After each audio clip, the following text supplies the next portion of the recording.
Welcome to Reflections, the podcast that biblically encourages, equips, and empowers women for apostolic life and service.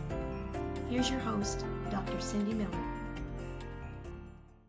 Welcome to Let's Talk. And with me today is Jenny Russell. She's been road tripping with me, and we are here in Alexandria, Louisiana.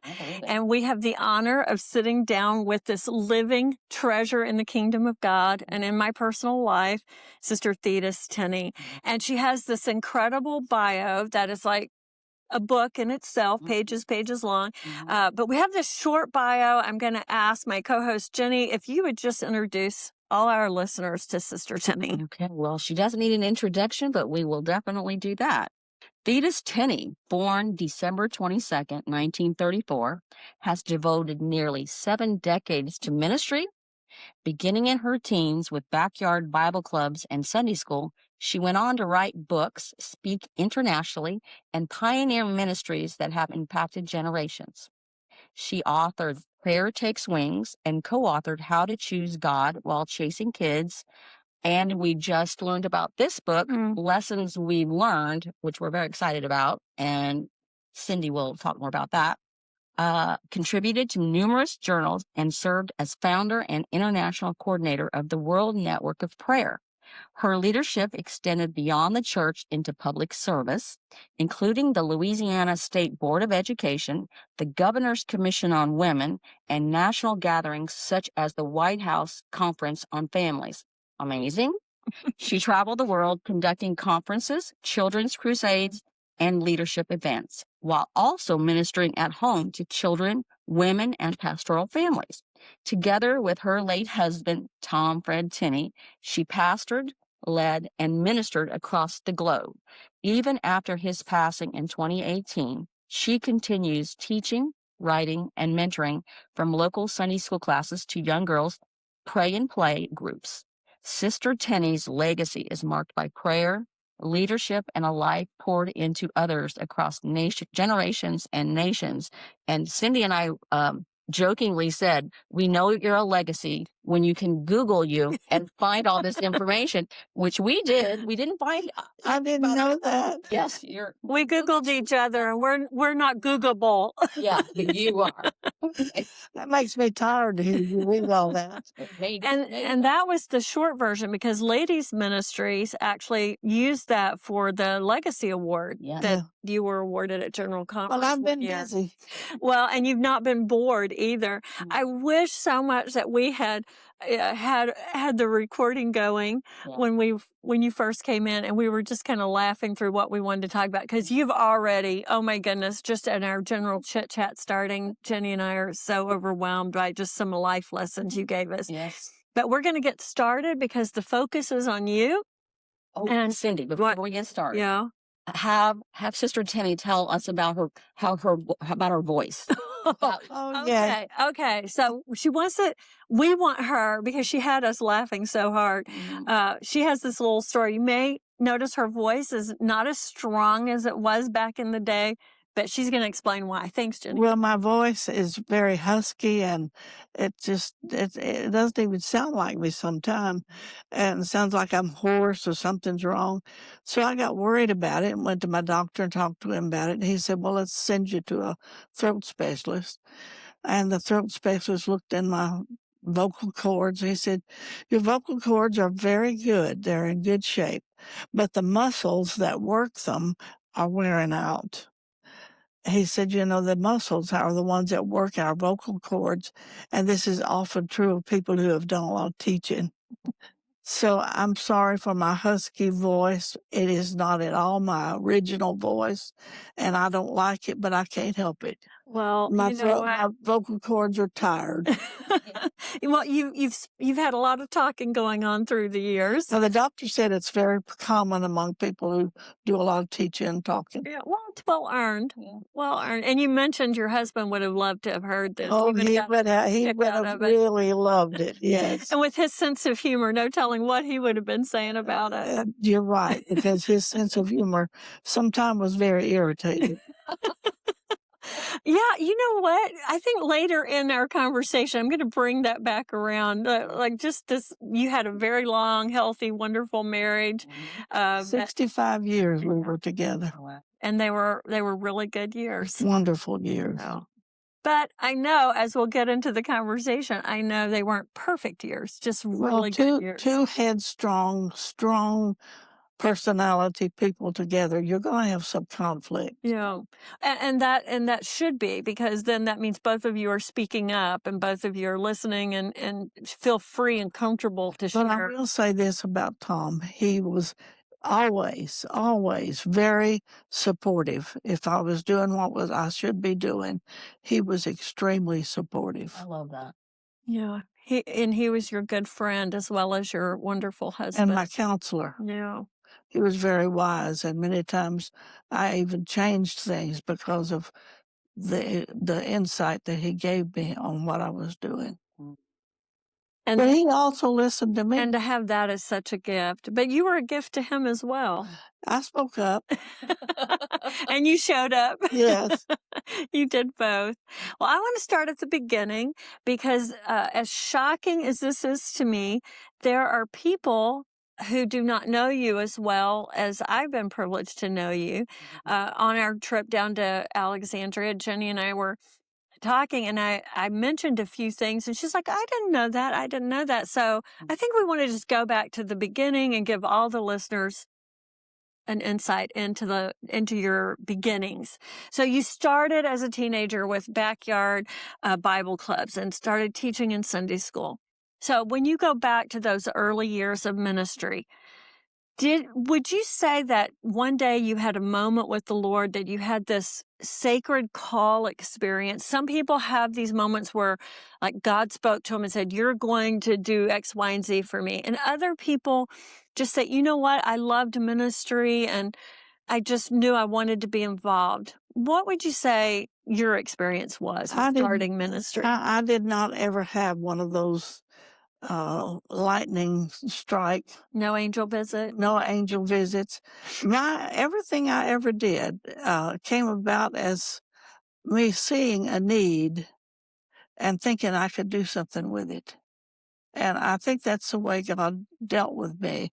My father had started a new church in Monroe, and he needed Sunday school teachers because of a new church. You don't have a congregation to pull from. And so I volunteered, and he gave me the junior class. So how old were you at this time? I was 15. Yeah. And I loved it. And I built that class. I did a good job with it because my heart was in it. Mm-hmm. And from that, I also, my father was on the district board, and he offered me to start children's church because there was nothing for children at camp meeting. So I started children's church. The first year I taught under a kind of a shed with a pickup truck backed up where the kids could sit in it. Oh, I love that. And a bench, an old church bench there. And I just poured my heart into it. And from that, they put me up a tent, which made it extremely hot, on Louisiana Campground in July. And from that, Brother Weeks, who was the superintendent, built me a chapel. Oh, wow. And for years, it was called the Children's Chapel. And as we have advanced and added things, it is now the Prayer Chapel. But that's where I did use children's church in the mornings. And my husband and I together did youth service in the afternoons, and no air conditioning at all. It was hot, if you know anything about Louisiana. But I just... I got to rambling. What am I supposed to be answering? No, we really wanted to talk about doing the next thing. And that when and from that, ministry opportunity presents itself, that is the call of God. Yeah, well, it went from the backyard Bible club, I called it a Bible club, to the campground, and from that, I did teaching on how to teach children, and that's just the way it started. So it really started with children's ministry. Mm-hmm. And you know what? I think one of the things that I've encountered, like being at the university, Urshan University, is younger women are really looking for that open door. And even not just our students. I mean, traveling around, being in different districts, it feels like sometimes women come up and they see things like what you've accomplished or what, Jenny Russell's accomplished or some things I'm doing, and they go, oh, I just want this open door. I just want an opportunity. But when I hear you talk, or I think about my life wasn't about, somebody just saw me and said, oh, here, go preach this conference. Like, you start small, you prove yourself faithful in one thing. Because, the reason, at least what I think, is to have a successful ministry, you've got to have your heart in it. Mm-hmm. And so your heart responds first. That's good. And you feel it and you see the opportunity, and then you're willing to put the work in to make it work. Mm-hmm. I mean, that's the way I see it. Well, I think if our heart's not in it and we're just looking for a platform and a position, we're going to wear out pretty quick. Well, and another thing, my dad was really wonderful to encourage me to do these things, and he would make a way, like he helped me with. Mm-hmm. After I had the success I did with the Backyard Bible Club, he's the one that thought about me doing it at camp meeting, and from that, actually, that was the beginning of children's ministry that we still have on the campground. Wow, that's awesome. And to have had a dad that was so supportive is such a gift, and a husband that was so supportive, that helps you have the courage to do those things. But, it's just coming together. I really feel like it's this coming together of God positioning us and empowering us to do the kingdom work and achieve the purpose that he created us for. So many opportunities. So you mentioned working on the campground with your husband. You and Brother Tenney, you were 18 when you got married. He was 19. Barely 18. Oh, barely 18. Okay, I'm terrified now. And the two of you stepped right into pastoring at that tender age. So what was it like in those early years? You're just figuring out marriage and you're still young and you're the pastor's wife and you're in ministry. Or did it just seem like a flow of your upbringing? Well, my mom and dad had started this church, and then my dad had always had a burden for Alaska. And at that point, it was still not a state. It was foreign missions. And so he had started this church in Monroe, Louisiana, and then he was appointed as a missionary to Alaska. Well, the church was just barely beginning. It didn't really have it wasn't enough of a church for a seasoned pastor to hardly be interested in. So I think we became pastors of the church kind of by default. Okay. But you have to understand, I was 18. My mother was an extremely gifted preacher and everything else. She excelled in everything that I've ever seen. Wow. And then I was following her. It was dramatic and it was traumatic. Mm-hmm. But it was good for us, and we were there for almost 4 years, and the Lord prospered it. You just, following the Lord is just one step at a time. It really He is. never shows you too far ahead. I've tried to get him to, but he doesn't. No, he doesn't with me either. You have to trust him and take one step at a time. So your mom was a preacher. My mother was a wonderful preacher. My father was not an outstanding preacher. I don't remember any message I ever heard him preach. I do my mother's. But my father was a pastor. Mm. He was a real pastor. He had a church of running 500-600 back when I was a teenager. And that was unusual for him. Right. But he was a people person. He knew how to minister to people. And he had a way with doing it. And they loved him. And they loved him. And I was following that, which was very excruciating at times. Yeah, that would have been hard to step It was into. hard. But that. it was good for me. Mhm. I learned a lot of lessons. So were you able at such a young and tender age to say, okay, I'm not my mom, I'm not my dad, so or did you feel like at that age you were still trying to form your identity based around the people that you had been. I don't know what I was doing at that age. I love that. But it really, I can't remember what I wore to church Sunday, so don't feel bad. well, it really, we just, it was a big job. It was a big step. And at the same time, within the first year, my husband was elected youth president of the district, which was another responsibility. And we always worked as a team. What one did, the other one was involved. So we had our hands full. It was high pressured years, not easy, but they were good. They gave me a good foundation. I learned how to take the hard spots. And there were a lot of them. Pressure. Yes. So, Sister Tenney, during that time, how did you grow spiritually? Because you're in this high pressure environment. You're very busy. You're very young, but it sounds so mature, for your age. What kept you going spiritually? How did you I've grow always loved the spiritually? Word, Cindy. Yes, I remember that about you. Loved the Word. And in fact, I remember when I was 12, it was the summertime, and I thought, now I'm 12 years old. I need to know more of the Word on my own. So I got my Bible, and I went over to my father. He had a little closet study in the church, really just a closet that was big enough for him to have a chair and a desk. And I went in there and opened my Bible, and that's where I committed myself to the Word of God when I was 12.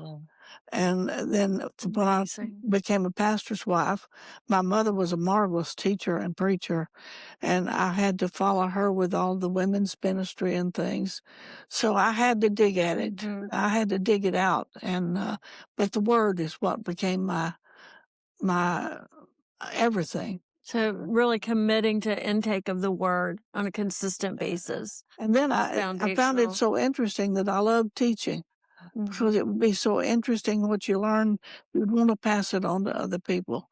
And that I still to this day, some people think I'm a preacher because I've spoken a lot of things. I'm not a preacher, but I am a teacher. I'm a called teacher.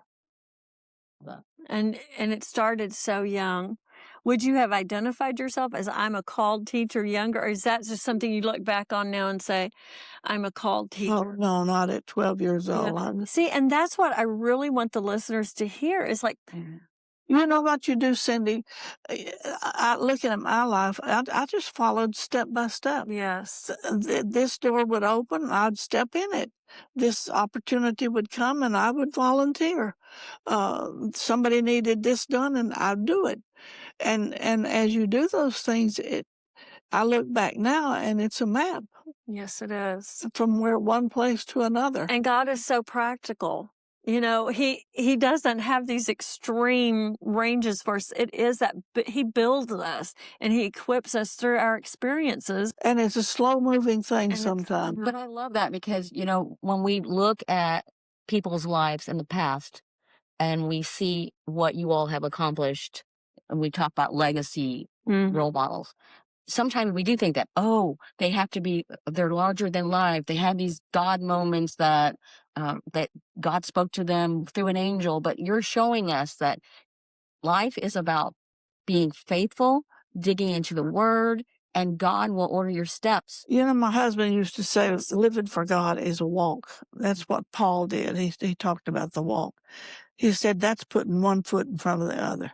Yeah, that's so good. And that's so simple. And I think that's the way you find what you're supposed to do. God gives you opportunities if you're willing to step into it. One more step, and then another step, and another step. And then you wake up and find out, look what's happened. Amazing. Yeah, it's an unfolding for sure. And, I think that's I never thought of it as I was doing a ministry. I didn't. I did what I saw in front of me that I was responsible to do. And here you are. And here I am. And that's kind of my experience with my life. It wasn't dramatic. It was just the next thing. In fact, it was so common, it was just like, well, let's just go. I think the main thing is one thing you said a little bit earlier. You just love the Lord and you loved ministry, I love people. and you love people. Yeah. And without loving the Lord and loving people, Right. we'll never be able to do the ministry. Yeah. Well, and you can't wait for somebody to describe and define everything you're supposed to do. I remember when right after Tom was elected to his first position, which was the youth president of Louisiana, he was at a committee meeting. He came home, and by the way, we started youth camps during that time, but this was kind Your of spare time. yeah. Mhm. And he said, well, the committee said they wanted you to do a variety class. I said, a variety class? What is a variety class? Yeah, what's a class? He said, I don't know. I said, well, I don't know either. What am I supposed to do? He said, you'll figure it out. Had a lot of confidence in Yeah, and I could have said, no, I'm not going to do it, or I said, okay. And I prayed over it, worked over it, and I did it. Right. It's just you do what you're asked to do. You do what you feel led to do. You take one step at a time and trust God. And pray about it. Yes. Absolutely.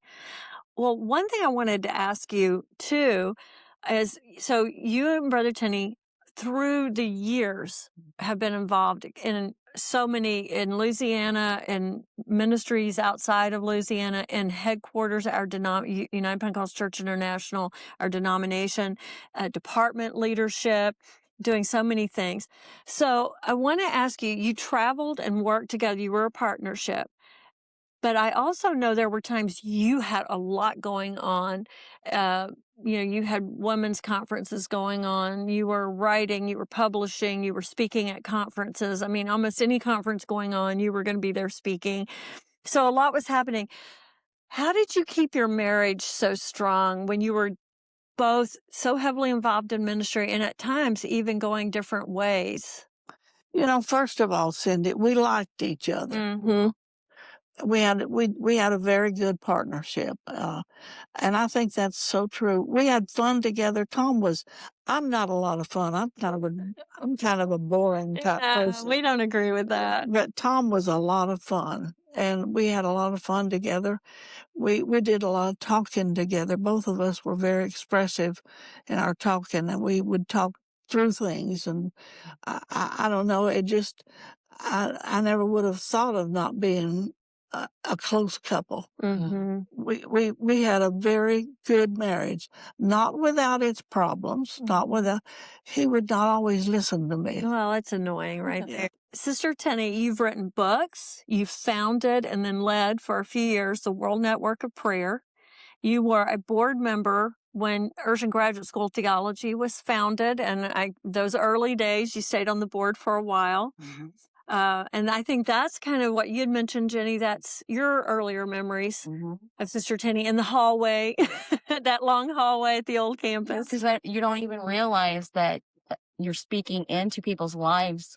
Because you and a few of these board members, I'm come out of my office and you guys stop and you speak and you pass on these nuggets I remember that, and it was meaningful for me. And you probably don't remember it, but those were some good conversations. You need to love people. Mm-hmm. And that, yes, And notice people. and you did, and I really was so honored that you. That makes me feel good. So thank you for speaking into my life back then. Well, you also started ladies' conferences. And that's my earliest memory of you is this huge women's conference going on in Louisiana. Very different, very unique. And then I started receiving the monthly Bible study letter, Focus Light. And that was one of the things Jenny and I were talking about. She's like, I've never heard of Focus Light. She didn't know about the women's conference because that conference really became the catalyst for all of these regional and district-wide conferences. Yeah, which we just think everybody has them, but I think you really started that. Mm-hmm. So looking back on those days, could you share some highlights of what is it like to be involved in founding new works or departments or divisions? And What does it take to start something new? And Well, first of all, Cindy, I'd like to make it very clear that the things that I did for the kingdom's sake, they really weren't my idea. God's put it in my heart. Everything that I ever really started, I really felt God impressed me to do it. And I have my own personal Trinity group, and that was T.F. Tenney, T.W. Barnes, and what I felt God was saying. And if I had those three telling me I could do it, I did it. so there was safety in their voices. I would not And do submission, safety and being Yes, submitted to yes. leadership. Well, and Tom and I had a big argument too. And we want to hear about it. Well, what happened is I had really felt, well, actually, Brother Barnes called me, and the women's lib was really a big thing then. You don't even hear about it now, but it was really a big thing. And I had been accused of being a women's libber, very, very strongly accused by mail, by letters, by outspoken in meetings. My name had been called. It was a tough time. But Brother Barnes had called me and he said, Sister Tenney, you have to step on this platform. Women's Lib has built a platform for women, and now we have to put our women on that platform. Wow. And he told me, or didn't tell me, but he said, you pray about it and ask the Lord what you're supposed to do. That was the birth of Women's Conference. And I was very criticized. I was really dressed down one time in public as I stood in the middle of a conference, the lobby of the conference. A very well-respected person dressed me down while my friends all looked on and remained silent because I had invited people from other districts. I thought church was just church, you know, and so and when I had that first women's conference, it was, the first one I had was only a one-day conference. You don't know about it, but we had 600 show up in the smaller building that we have there on the campground. Well, then we had to move to the big tabernacle. Well, the next one was big and bigger. It's growing. And the last one we had, we could never get them all in the building. We had in an overflow room, we had the choir loft full, we had double rows of chairs down the aisles. It was enormous and it was wonderful. God met with us in a very special way. And that's the conference where I told them to all go home and start your own conference. And they did. And they did. And, you know, somebody asked me, said, why did you do that? Wouldn't you want to keep a big I said, no, that's not the purpose. Mm-hmm. They need to start it where everybody could get to them. And now people that couldn't come to Louisiana, they have their own conference. They have it. And it's happening. I think every district will have a conference. But you'll enjoy this, Cindy. That's the one argument Tom and I had. Yeah, I want to hear that story. Yeah, this is good. So I was working on having this women's conference, planning it, and I thought, well, why am I doing this? Men are the head of the home. We need to have a men's conference first.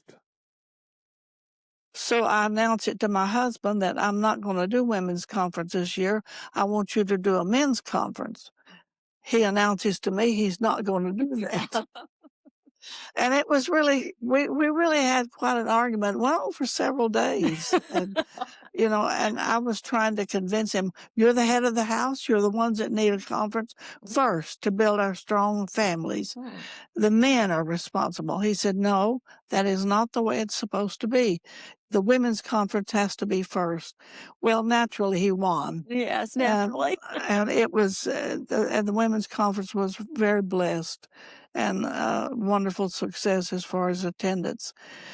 And so we did start men's conference. Mm-hmm. And when men's conference started, it started with a bang. And he said to me, now do you see that I was right? I said, well, I don't know. And he said, the thing that you have to remember is men do not respond like women. If we had tried to do a men's conference first, it would have been okay, but it would not have been what women's conference was. But because you did women's conference and women were so excited about it and responded so well, that affected their husbands.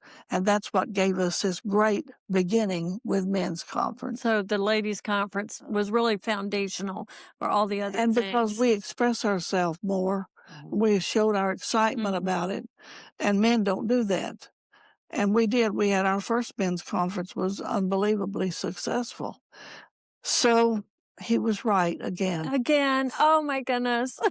What I hear y'all saying, though, is for the dreamers out there, the Right. ones that are wanting to do more, you're a trailblazer with that. You're a dreamer, and God gave you these things, but you had a foundation, you had a support system, you went through a system to do the things that you did because that was the right way to do it. Absolutely. And that's what people don't know about you, I think. No. I would like to say. Well, they see what I'm doing, but they don't know what in the background of it. I would never have done anything that my husband was not in 100 approval of it. And also Brother Barnes. I just, everything went through my husband and Brother Barnes. And it was a safety net for me. Absolutely. It's not something to fear, being accountable to people. No, it was, and it provided me confidence. Yeah. It was the way to do it. Well, I want to take just a few minutes. I know we're getting close to running out of time, at which you could go all day and I'll be happy. I'll sit here all day.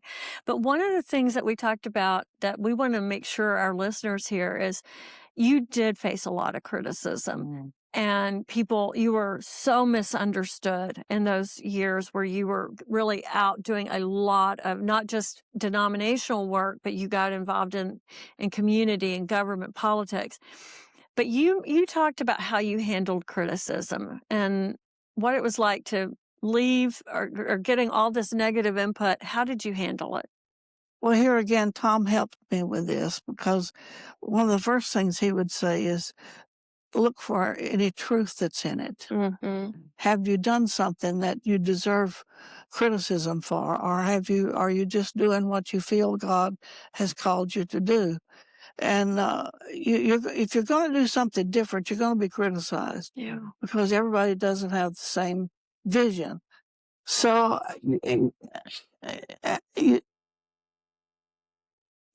what you have to do, you just have to look at it. And Tom taught me this. He said, look at it and see if there's any truth in it.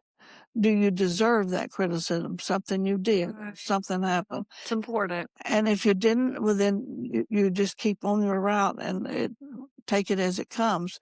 But, criticism, it's not true always. Sometimes it is. Sometimes you need it. But most of the time you get criticized because of somebody's feelings about something else or jealousy involved or whatever. If there's truth in it, accept it, change. Right. If there's not, keep a good spirit, stay pleasant, don't react, don't talk back, don't try to defend yourself, just move ahead. Oh, that's wisdom. And I do realize that most of criticism, when it's legitimately criticism and not constructive, helping you rethink what you're doing, it's either coming from fear. People are seeing that there's something very different and they just don't know, like, okay, that's different. I'm not used to that. So I'm afraid of this, or they're just jealous, so that's a good other side of it. Like if a listener today is saying, I am a critical person. I do, when I see something untried or new, or, my first response is to criticize. We need to check our own spirit and realize that person on the other end may be just being very obedient to the Lord. God put something in their heart. God wants it done. This person has submitted to spiritual authority. This person has listened to wise counsel. And so who are we to get between them and God? I think that's important. Well, but the person that's being criticized, it's a chance for you to grow. It's a chance for you to prove that what you're doing was God-centered. How you respond to criticism tells me how mature you are spiritually. That's a good. Oh, yeah. So good. And if you're mature spiritually, you take it, you look at it, you decide if there's truth in it, if there's things you need to change, and you change them. If there's not, you just move ahead with a smile on your face. Mhm. That's wise counsel, but not always easy to do, right? Well, it's easier to do than to get sidelined. Get sour Yeah. and stop. Absolutely. I love that. We just have a few minutes, but I do want to mention this. So, in your bio, it says you served a 4-year term on the Louisiana State Board of Education. You were on the Governor's Commission on Women. You coordinated the Advocacy Network for Righteousness and was an executive board member for Citizens for Good Government. You've been on the White House Conference on Families. You were a program chair for prayer gatherings in Washington, D.C. You're on the board of directors for Healing of the Nation. You were on the executive board of International Women in Leadership and was presented with a 1988 award for outstanding leadership. I just want to hear from you. What caused you to step outside the comfort zone of your church and your denomination where you had incredible leadership opportunities and say, I'm going to get involved in politics and a larger community? I don't think I ever thought that. I think it was just another one of those, I look back over my life and everything I ever did or got involved in, I never planned it. So it wasn't like, oh, I need to get involved in politics. It was a phone call. I do feel like I always felt like we needed to be involved, but not to the point where I pushed it. Yeah, you thought you should be involved. Yeah, and so those situations just kind of happened. Well, but how did they happen? Well, I think the fact of my women's conference, and the last one we had was just enormous. We never got them all in the building. It was they stayed in 5 towns around. Wow. Drove to hotels because there were no more hotel rooms. We used Boy Scouts Conference Center. It was, and I really think that kind of put me there, and then of course the church, the United Pentecostal Church in Louisiana is very involved in the state, and they knew who my husband was superintendent. They knew who I was. They had heard of things that I did, and these opportunities just came. The governor called and said, "Will you do it?" Jenny, has the governor ever called you? Well, the governor of New Jersey does not know my name, but moving on from that point. The thing of it is, he called and he said, I wanted you to serve. Well, actually, probably that came back from one of the advocacy that I was serving with some of the legislators. And I think maybe that, but he also knew us personally. And he called and said, will you serve on the state school board, which is a powerful board in the state, big budget. But I said, I called him by name. I said, you don't want me on that board. I don't have a college education. I've not done anything like that. He said, I want somebody who could speak up for parents and families. And so I said, okay. And what was really funny is when I went down there for the interview, there were 3 of us that were being appointed that year. The other 2 had their doctorates, and I was a Pentecostal preacher's wife. It's kind of interesting, kind of funny. But, and the other part that's really strange is my name starts with T, and when we voted, I was next to the last vote. No, I was the last vote, ST. So I was the one that either made it go through or didn't go through. It was a lot of pressure. Yeah. My husband enjoyed that. He went down there when we had a hot thing going on about school buses just to watch me squirm on that board because I had to be the one to cast the last vote. Right. So it was very interesting, but I met a lot of wonderful people, and I think I had an impact. One little interesting thing is we were hiring a new superintendent for the state, and we were interviewing superintendents, and we'd been in session all day, and they dismissed us for a few minutes and said, we're going to have a reception now and let you meet these people. And so I went back to my room just to refresh myself, and my phone rang, and it was the president of the board calling me. He said, Miss Tenney? I said, yes. He said, Miss Tenney? And I said, yes. And he said, Miss Tenney? I said, what do you want? He said, they're going to be serving drinks at this lounge, this meeting we're having, and I didn't know how you would. I didn't know what he's just stumbling all over himself, you know. I said, "It's okay. You can serve them. I'm not going to drink one, but you can have one."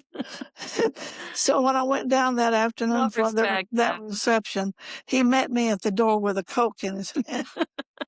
So I had some interesting, but you know, I think I made an impact on some of the people. I've heard from them that's been a long time ago, and I heard from one of them not too long ago, wanting prayer for a situation. And That's awesome. so I hope I let my light shine and it didn't have a dirty globe. Right. Oh, I like that. Yeah. Well, obviously, if they're still calling you for prayer, they knew you were a woman of prayer. Yes. They knew you had to walk with the Lord. So, but why shouldn't we be involved in those things? What do you think keeps people out? Lack Fear. of opportunity? Fear? I think fear. And feeling inferior. Yeah, I think that. Know who you are, know who you are in God. Mhm. Learn to meet people, learn to advance yourself, study, be involved. That's just natural. That's what we're supposed to be doing. I think so. And you know what? I think that's. You know, let me say this, Cindy. Okay, I say started this. with PTA at school. Mm-hmm. I got very involved in our schools. Then the next thing I did, I got very involved in the different fundraising things that they do, like the cancer, you know, where they ask for people to go from house to house to whatever. Back in those days, you went to house. You don't do that now. But I was involved in those things, and that says something to people that you care. And if they know you care, then when they're thinking, who could we put in this position, or who could we put on our committee, then your name's going to float to the surface. Yeah. And I think it goes back, and we'll kind of wrap up this session with this. When you said, you know, don't let fear stop you. Get involved. Find a place to serve. You know, and just really encouraging. And I think for all of our listeners, I think just having that encouragement that, first of all, if God's putting something in your heart, if you have an interest, if it's tugging at you, and you're praying about it, and you consult your spiritual leadership and they give you their blessing, then, you know, there is fear, Jenny, right? Doing something new and different. Absolutely. And I think you and I both operated in areas where Didn't. no clue. We had no clue. Yeah, we'll just leave it at we had no clue. You know, and it was scary to do new things, especially, you know, as a faculty member, being the only woman on faculty for many years. You know, and you walk into the room, and of course, it was a great experience, and all the men there have just been nothing but like brothers to me and supportive. But I think wrapping it up for this session, which we don't want to, but we need to, is to say this. We just need to we need to walk through the open door. We need to do the next thing, whether it's working in your children's school, doing PTA, or writing letters, or soliciting funds for cancer treatment, whatever God is speaking to us to do. Be available. We need to be available and not just stay in the four walls of the church. We don't have to be afraid to be in the community. You know, Cindy, I'm not especially gifted. I'm pretty ordinary. Well, I don't believe it, but you can say that. No, I mean, really, I don't sing. I don't play. I do a little bit, but not much. And I don't have a superior education. But I know who I am. Oh, I love that. Good. And I know that God is with me, and I know that He will use me if I am available. That's very good. And I think that's the key to it. Okay. Sister Tenney, thank you. Thank you so much for joy. being on Let's Talk with us, sharing your life and legacy. And so for all of our listeners, Jenny and I just encourage you. We're praying that you will embrace what you have heard from Sister Tenney, and you will implement it in your own life. So share this. Tell your friends about Let's Talk. It's ladies' ministries. It's supported by Reflections Magazine. So I want everybody to know about our great magazine. It's digital now. It's online. It's available. Jenny and I are both writers for it. And so support our magazine, support Let's Talk, the podcast. Your support is vital. And on our next episode, we're going to sit down again with Sister Tenney, and we are going to specifically dig in to talk about seasons of life. How to walk through change, loss, new beginnings, as well. She's just going to explain seasons of life to all of us. So thank you for joining us today, and we look forward to you being in this conversation with us next time. God bless.